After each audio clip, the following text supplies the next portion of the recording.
thanks so much for joining. Tonight, we have Laura Hosid, who is a law school admission counselor, former Georgetown Law Career Services. Hey, Laura, welcome.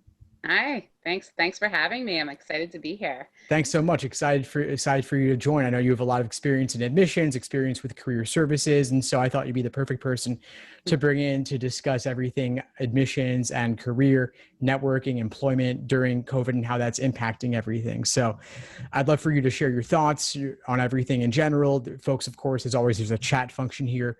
Feel free to pepper Laura with questions and she'll address them for you. And so, Laura, I'll hand it over you to take it away. Okay, great. Hi, everyone. So yeah, as Steve mentioned, my background is that I went to law school ages ago, worked as a practicing lawyer for a while, and then mostly worked in law school career services at Georgetown and some other schools. Have been in private practice for a while, doing college admissions and law school admissions work, as well as career counseling, and then also worked in Georgetown's undergrad office as their pre-law advisor for about 2 semesters recently. But obviously, things are very different now, and it's sorry, I'm not used to talking. I'm used to talking to people that I'm seeing online, so it's a little bit funny not being able to see you all. But things are changing, and nobody really knows how COVID and the pandemic is going to affect law school admissions. There's a lot of speculation as far as, is it going to cause an increase in applicants? Is it going to cause a decrease? Is it going to make it easier? Is it going to make it harder to get in? And the honest answer is I don't know. And anybody who tries to tell you that they know, I would be a little wary because I don't think anybody really knows what's going on. The latest I saw was that LSAT registration is way up recently. And, that could mean more applicants, but we don't really know. So that is something that we will keep an eye on. Another big issue that is an unknown right now is deferrals. And whether a lot of students who were scheduled to start law school basically now, this week, Steve and I were just discussing how Zoom crashed this morning because all law schools and all colleges were all starting. And I don't think Zoom was quite able to handle the volume. But there are a lot of students who have requested deferrals because either their circumstances have changed and they need to wait a year, or they just don't want to go to school online. As you probably know, a lot of law schools have moved online for the fall semester. There are also a lot of international students who either can't physically come here if their school is starting in session, or they can't take classes online because of time zone issues or other considerations. So it is possible at some schools that they are going to allow students from this year to defer to next year, which will obviously, I don't know how many of you are applying in this cycle for next year. I'm guessing a lot of you on the call are, but those people could potentially be taking spots in the following year's class. So that's something to keep an eye on. There's also, some schools have gone to their wait lists more heavily this year. So when students are deferring, they're then replacing them with people from the wait list, which could mean that they, don't need to make up those spots next year, or it could mean they are going to increase spaces next year because they need the revenue. There's just a lot of unknowns and a lot of uncertainty. And so the biggest, takeaway from tonight, I hope, is that just control what you can control. That is my message to everybody, is that there are so many unknowns and there's so many things that you can't control, that your job is just to submit the best application that you can, and to work on things like your personal statement, your grades, your LSAT score, anything that's under your control, and then just, put it all out there and hope for the best. I think one strategy that a lot of students that I work with are employing is to just sort of cast a wider net this year, because there's so much unknown, applying to possibly more schools than they would otherwise apply to, either because, admissions are unknown, and also merit aid is another big thing that I think we're going to see a lot of changes with this year. I think that schools are sort of hurting for revenue, and that merit aid might be something that's going to suffer. Another big thing that's causing a lot of uncertainty is the election that's coming up. No one really knows how that is going to impact law school admissions. There was, you may have seen something called the Trump bump. In past years, there were more law school applicants, either because, people decided that they wanted to go to law school because they wanted to be involved in the administration, or they wanted to be involved in fixing things that they thought were wrong with the administration. Either way, elections do sometimes have some impact on, the legal market and whether people are going to law school. The economy is another big thing. There's, sort of the conventional wisdom is that law school is countercyclical, and when the economy is bad, a lot of people do go to law school because the job market is bad, and so they decide they'll wait it out in law school for 3 years, and things will get better, or they don't have a job, or they think that this will increase their job prospects. So that remains to be seen. There's also, of course, people can't necessarily afford to go to law school if the economy is bad. So it can kind of work either way, and that's something that we'll also be looking at very closely. As far as other things that are going to potentially change this cycle, for those of you who are applying, a lot of students that I work with are having issues with things like recommendation letters because they, weren't able to develop relationships with their professors in the spring. They've been off campus for a while. They may be online this fall, or if you're out of school for a few years, then recommendation letters are always kind of an issue. But not having relationships with professors, that is something you can control to some extent. I mean, you can make an effort to reach out to professors online, they're home, they're bored. There are things you can do even if you aren't physically on campus. At the same time, admissions people get it. I mean, they understand that, that's one of the, I don't want to say one of the good things, but one thing about this situation is that everybody is impacted somewhat equally. It's not a regional thing, it's global. So, if you are turning in a transcript that has pass-fail grades from the spring of 2020, no one's really going to question that. I mean, there's certainly ways you can explain it on the application, but everybody's going to understand. If you don't have as impressive as a summer job as you would have liked, and you end up doing things virtually, obviously people are going to understand why that happened in summer 2020. But law schools, people top law schools are still looking for people who made the most of the situation. And like I said, control what you can control. So, it's too late for this summer, but for the fall, if you are involved in activities that are canceled, figure out a way to do it virtually, figure out a way to do something else. There are always things that you can do. It doesn't have to be, for those of you who are in college, it doesn't have to be through some sort of organized, organized club or activity. There are things you can do on your own. Law schools just want to see that you're the kind of person who makes the most of your time and does something productive, even if your original plans got changed. So that being said, again, they understand, they get it. If things look a little bit different, those are things you can explain in your application, but don't worry about the fact that you don't have, like I said, as impressive of a summer job as you want, or things like that. Those, let's see, canceled activities. Yeah, those were all teacher recommendations.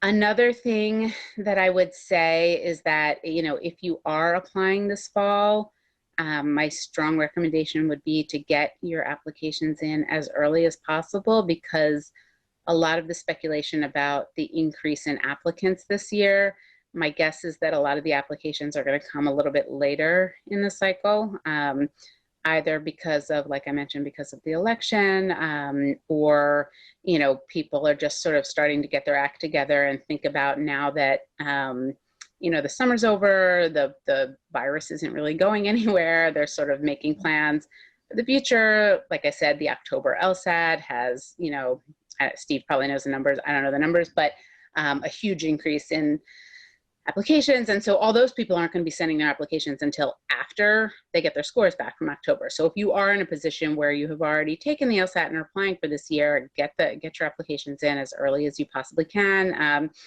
I do think early decision is probably going to play a larger role than it may have otherwise in past years. Purely speculation, but law schools are facing all of the same uncertainty that we are dealing with, and they need revenue. And so if you're applying early decision and you're committing to attend and you are a reasonable candidate, they're still not going to take people who aren't qualified and who aren't going to be successful at their school. But my guess is that they are going to be more inclined to take people who they know they can lock in.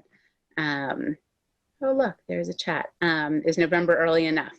Yeah, I think November. I mean, I usually say by Thanksgiving at the latest. If you can apply earlier, I would try to get them in October, but I still think, Thanksgiving at the latest.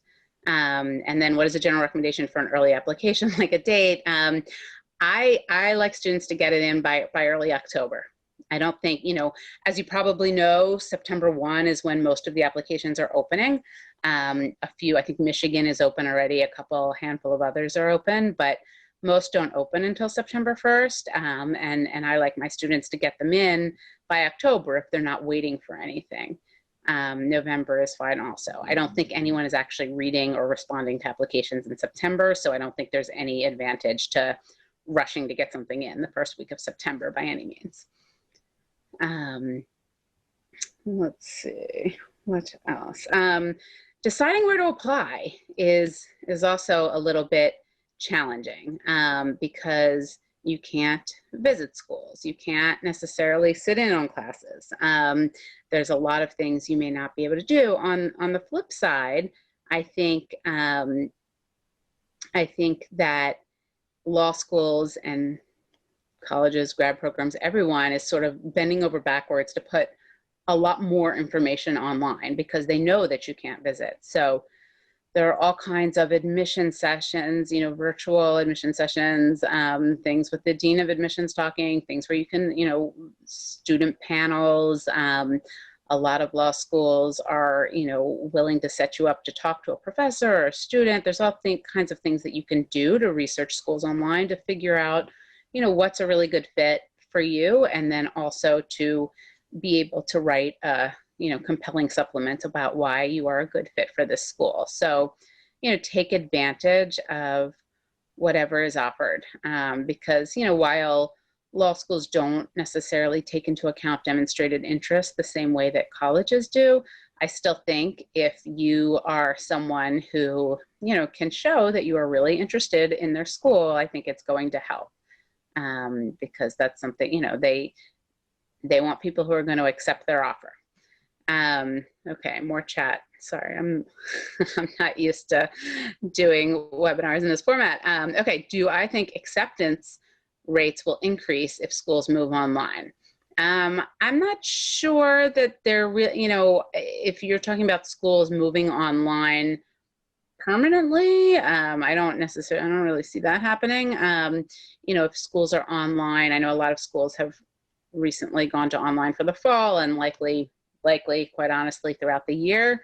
But I don't think that that's necessarily going to directly impact acceptance rates. I don't think that they're going to all of a sudden, technically they can physically accommodate more students because they're, it's a virtual classroom. There's not an issue of seats. But I still think at the more selective schools, they're not going to be dramatically increasing their class sizes just because it's virtual, because they hope to go back to being in person and because they just, they want to maintain their selectivity and their reputation. How do I think COVID will affect the importance of applying early this year? I do think that COVID will impact it. And because, like I said, I think that schools are dealing with the same uncertainty we are, and they want to lock in good candidates, especially good candidates who, especially early decision candidates who they know are going to pay full price. But I just think with all the uncertainty it's always better to apply early, because, you just think about it psychologically. The first, the first couple of applications, I mean, obviously we're dealing with bigger numbers, but the first ones they see are more interesting and exciting. And the more they see, the bigger the pool gets, the harder it is to stand out, and the more spots that they have already filled, and the more merit money that they've already given out.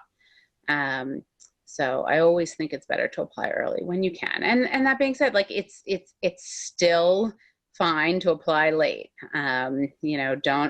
Don't take this to mean you can't apply. I mean, deadlines are February, March, and every year I have students who apply that late and still get accepted. So I think that's totally fine. Let's see. Do I think it would be wise to take the October LSAT with the knowledge that a lot of the registrants are doing so unprepared? As long as you're prepared, I wouldn't take it if you were not prepared. But I wouldn't worry too much about the curve and the other applicants and all of that. I would just, when you are prepared and you are ready to take it and give it your best shot, that's when I would do it.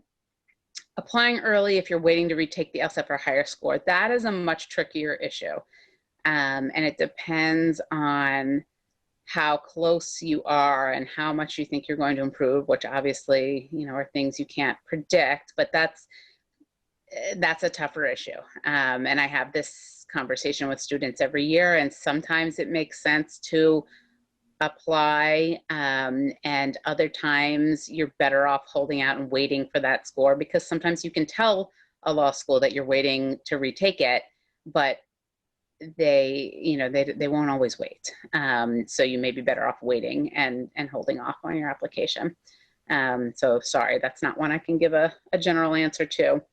As far as the visiting, and figuring out where to apply, LSAC, which I'm sure you're all familiar with, they typically do these forums around the country, where it's just like a big fair basically, but there's tons of information about applying, about financial aid, the individual schools, and they're really worthwhile, the in-person ones, when you can attend. And the good news is they're doing them virtually. So I believe there's one in September. The first one's in September. I think they're once a month throughout the fall. And there's no excuse not to register and go. It's virtual. And you can really make connections with, the admissions representatives want to meet students, and they want to put faces to names, and they want to be able to, get to know people and help you, and, find people that they like and want to admit. Again, this is not going to, you want to go to Harvard and you have a 145 on your LSAT. It doesn't matter how charming you are when you meet the admissions rep. However, on the margins, I think it can make a difference, and you can ask questions and you can learn a lot. Okay, let's see. How many schools do I recommend applying to? That is also a sort of it depends question, in the sense that it's different than undergrad, because you don't need a safety school. You don't need any safety schools. You might decide, I'm only going to law school if I can get into one of these schools. So in that case, you just apply to the schools that you're interested in. If you definitely want to go to law school no matter what, well then, yeah, you need to have safer schools. And I think this year, like I said, I would cast a little bit of a wider net. I think it depends if you are, interested in merit money. Those students tend to apply to a lot more schools, because you're, just sort of throwing it out there to see what happens. You need to balance the time that you have, the money you want to spend on application fees, the time that you have to do a good job on the applications. You don't want to be doing so many that you're spread too thin and, sort of doing a not so great job on the supplemental applications. So a lot of my students will have like an A list and a B list, and sometimes even a C list. And, the ones that are most important, they'll focus on them, they'll prioritize them, they'll get them in October, November, and then they'll move on and apply to some others. And so that's one strategy that you can think about. But a lot of students don't apply to a ton of schools because they're often limited by geography at this point. And, they either want to be in a certain part of the country, or they only want to be in certain cities. And that, sort of goes to what I'll talk about in a minute, as far as taking into account where you might want to practice geographically, and your career aspirations when you're choosing where you want to go. All right, I'm getting very behind here. Time limit on recommendation letters.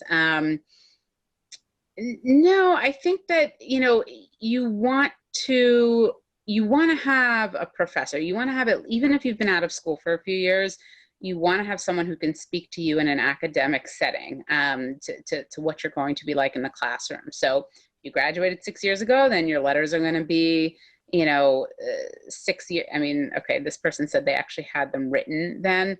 I think it's fine. I mean, I might reach out to them and sort of check in and say, I don't know if you remember, you wrote this recommendation for me. I was wondering, maybe they have time since they're stuck at home also, to chat with you for, 20 minutes on a Zoom call or on the phone, so you can sort of tell them why you're interested in law school, and they can update the letter a tiny bit. But even if you ask them to write it now, they would still be writing about things that happened 6 years ago. So it's actually better that they've already written it when it was fresher in their mind. What do the LSAT margins look like for T14 schools? I don't see much changing, honestly. I think the T14 schools are still going to have their pick of applicants, and so I don't see much changing as far as what they're looking for in GPA and LSAT score. If you apply early decision in November, how long does it take for schools to get back to you? That varies a lot. My guess is it'll be a little slower this year, because I think, again, uncertainty being the word of the day, I think they're going to be waiting a little bit to sort of see what the overall pool is going to look like. So whereas it, in other years could be sort of pretty quick if they wanted you, my guess it's going to be a little while this time. Personal statement, I think, is very important. I think even more so this year. I think it's more straightforward than undergrad, in that they really do want to see some sort of reason why you are interested in going to law school or being a lawyer. Because plenty of people apply to law school and don't end up going, and they don't want to waste their time, or they apply to law school, go for their first year, and then drop out, because they realize this isn't the right path. So they really want to see that you are committed and sort of understand what you're getting into, and really have a reason for wanting to go to law school, not even necessarily their school, just law school in general, or that you want to be a lawyer, and that you sort of understand that is. And so what makes a personal statement stand out? I mean, I think avoiding all of the cliche and generic, like, I, grew up watching Law and Order. My parents always, I always made a good argument for extra dessert, and my parents told me I would be a good lawyer. So you want to avoid sort of cliche things like that. And, just really talk about what attracts you to law school, and, use some sort of personal anecdotes and, stories from your life.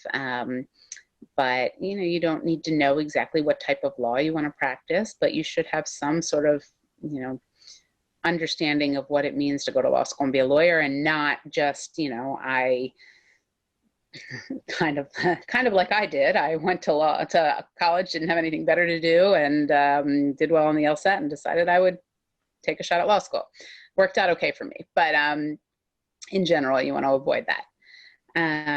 Okay, I think those are all the questions, and glad that Steve is chiming in with his expertise on the LSAT, which is clearly not my expertise.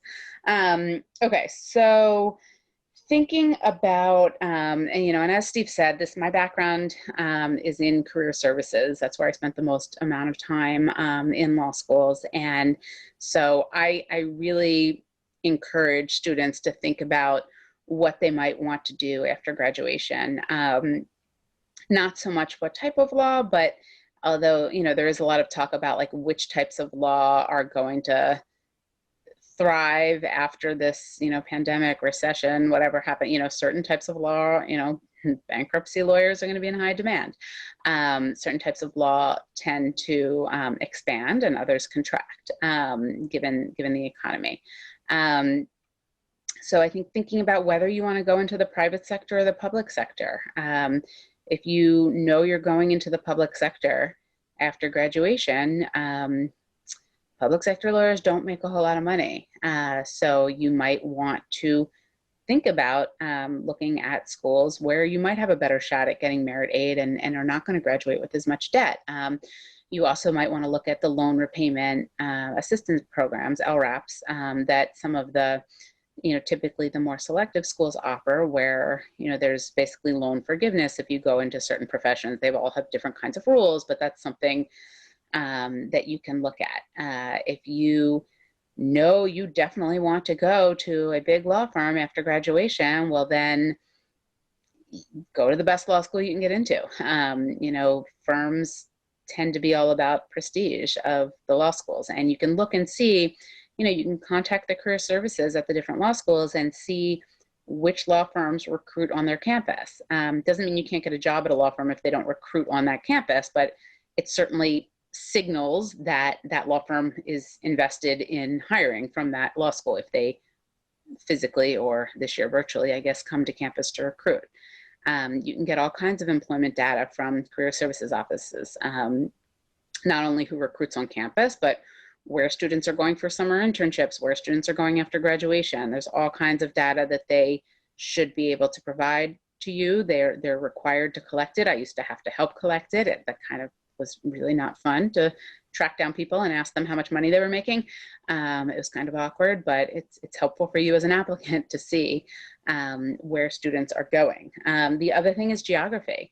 I think that a lot of the legal job market, and any job market really, relies on networking. And so where the alums from the particular law school are practicing is going to have a big impact. And so this is something, again, you can find out from the career services. You can also play around on LinkedIn and just do a search for, if you are interested in going to law school at Georgetown, but know that you want to end up in San Francisco ultimately, well, you can play with the filters on LinkedIn and look up Georgetown law alumni in the Bay Area and see what they're doing and how many of them are there, and get a sense. And so, which goes to my next point, is that if you go to a T14 school, or, a handful of others that have national reputations, then fine, it doesn't matter. If you want to practice in San Francisco and go to Georgetown, great, you'll be fine.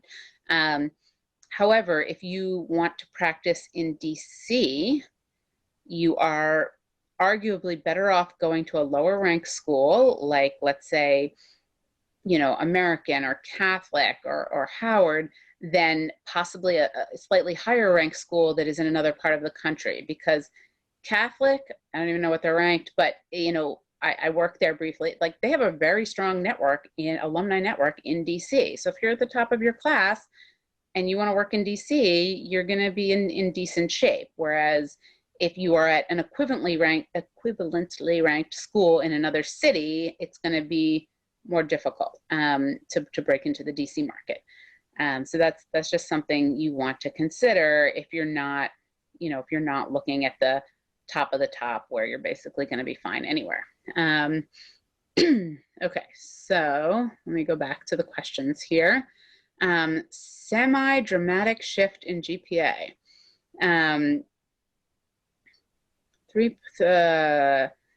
Yes, I think that is something, that's something that they see all the time. There's often, someone I talked to yesterday has a 3.0, but if you look at his grades from freshman year when he started as an engineering student compared to sophomore and junior year when he had switched out to something in the humanities, there's a dramatic difference. And that's where the GPA addendum comes in, and you can call attention to it. Clearly if they look carefully at the transcript, they can figure it out, but why make them do the work? Like, that's what the GPA addendum is for you to highlight, it's not an essay, it's just a very factual statement, like, 3.3, like, you just explain. And, my more recent 2 years where my GPA was a 3.95 is much more reflective of my potential in law school, blah, blah, blah. And just, do the math for them. Okay, for personal, and then, sorry, you had another question. If mental health played a role in that. I mean, that's a little bit trickier, and you want to be mindful of the way that you explain it, and it's really up to you. You know, some people say, I don't, you know, I'm just going to put it out there, and if that's a problem if that's a red flag for the school, then so be it. It's not, you know, it's not necessarily fair, but that's not a place I want to be if that's going to be a problem. Or if you know, want to be a little bit more cautious in case it would be a red flag, then you just, you know, need to be careful in how you explain it, while still being truthful, obviously. And sometimes it depends, you know, what types of issues that you're talking about, and how you can explain it. And most importantly, how to explain, basically take away any concern for them that it's going to be a recurring problem when you're in law school. Okay, personal experiences with advocacy, great. Yeah, I mean, those are absolutely things that you can highlight, and should highlight. Whether or not that's something that you want to do as your career, it's still something that you can highlight because I think that that's a valuable skill. You know, even if you're going to be a bankruptcy lawyer at a big firm, you're, you know, hopefully still going to be doing some pro bono work in some capacity, and, you know, using your legal skills to advocate for some group, and that's something that they care about. Resume stand out if you're not able to get a ton of internship experience. Doesn't have to be internships. I will tell you, you know, law school admissions and employers, when you are in law school and out of law school, are equally impressed by someone who, you know, waited tables. You know, they want to see that you're using your time productively. And if it's, you know, if your parents had a friend and you were able to get a, you know, cushy like legal internship, great. But if not, there's no expectation that you have a legal experience before you get to law school. You know, it can be helpful, but it's definitely not necessary. And like I said, waiting tables, everybody knows how hard of a job that is and how important people skills are to being a lawyer. And so it's, you know, people also have to work at work-study jobs, you know, scanning cards at the library to put themselves through school. It doesn't matter. They just want to see what you're doing with your time, and that you are successful in the classroom. So your grades are going to matter a lot more than your resume.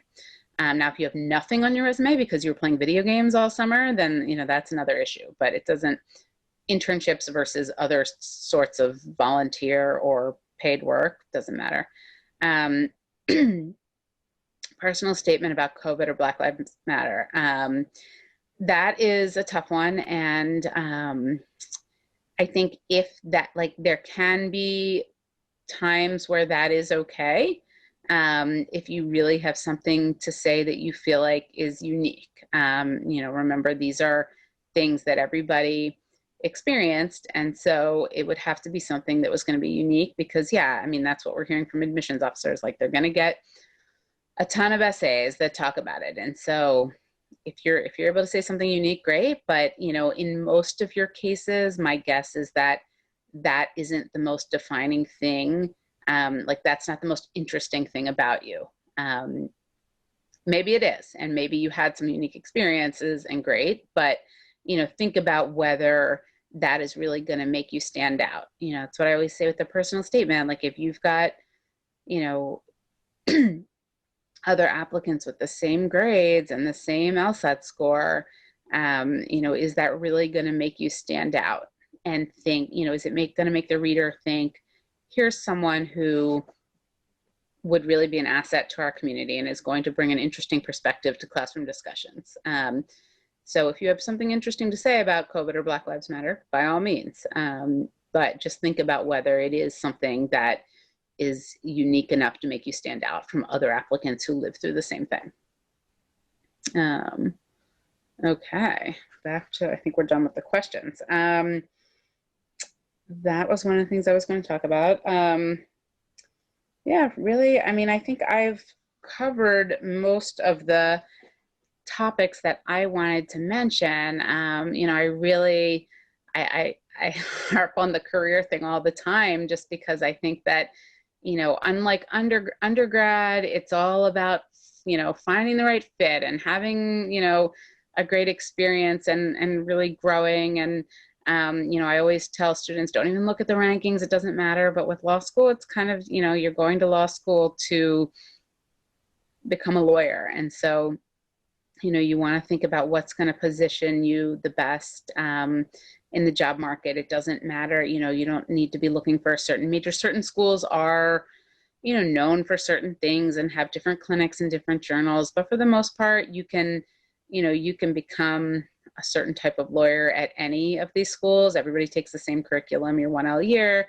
After that, certainly different schools have different classes. But for the most part, it's about where you end up interning. Your 1L summer and your 2L summer has a much bigger impact on, what type of work you're likely to end up doing. That is, one other factor is some schools make it easier to intern during the school year.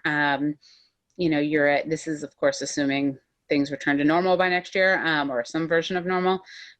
When you're at Georgetown, a lot of my students would have, their 2L year, their 3L year, they would have internships during the semester because it was very easy. It's a 10-minute walk to the Senate or the courthouse. If you are in a more remote location, if you're at UVA, I love Charlottesville, it's great, but there might not be as many opportunities to intern during the year. So that's just something to think about when you're thinking about building your resume for your legal jobs. Yeah. Does anybody, any more questions in the chat? I like answering questions because I feel like I'm not talking to myself.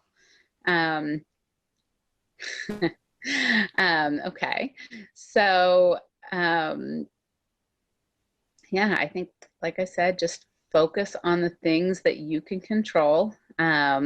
Really put a lot of thought into your personal statement, into the supplemental essays. Whenever something says that it's optional, it is not optional. If you want to go to that school, most schools have an optional diversity statement. There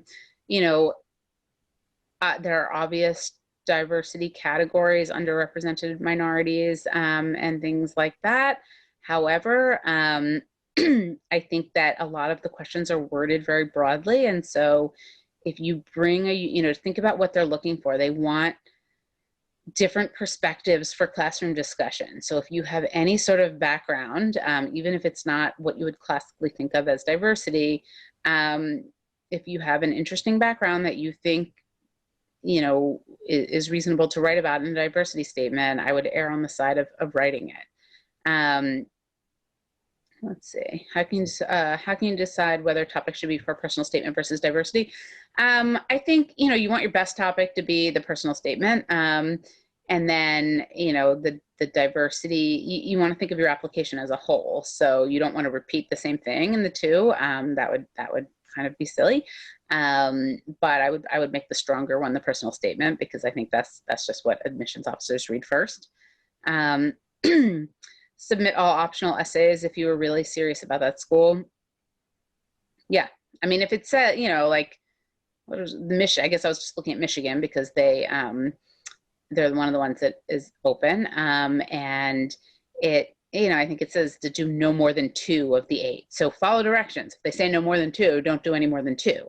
But if there are 8 choices and it says you can submit, 0, 1, or 2, and you submit 0 or 1, if I'm the Michigan admissions officer, I'm going to think, well, how much does she really want to go here if she, couldn't be bothered to write 2 when you're allowed to put 2?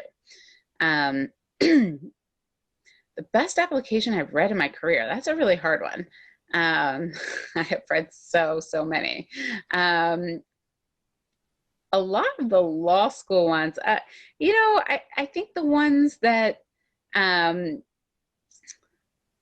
right, one just popped into my mind. I don't know if it's the best one, but I thought it was just a really interesting take. A student who was very interested in issues for, women in the legal profession. She was interested in gender issues, but her take on it was women in the corporate world, which is, when you first think about it, you're like, it's not all that sympathetic of a cause. But the way she talked about it, and she had a internship at an accounting firm or some such thing when she was in college. And she just really had some thoughtful things to say about sort of corporate structure and how it affected women and what she was going to do about it in law school.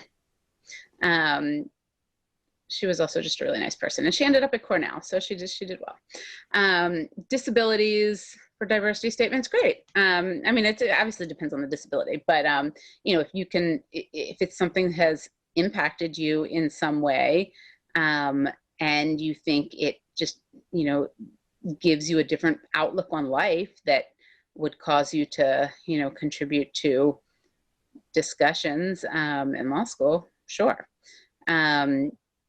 Let's see. Do they look down on disabilities? No, I really don't. I don't think so at all. Again, I don't know what we're talking about, so it depends on what the disability is. But no, they, there certainly should not be any discrimination towards disabilities. I think the mental health stuff gets a little trickier, so it does depend on what you're talking about. But you also want to think about it from their perspective and whether it's anything that is going to cause them to worry about your ability to be successful in law school. And so if you have a disability, but you have, not overcome it, but, found ways to adapt and been successful in undergrad, well then, no, I mean, that's, all the more impressive that you were able to succeed.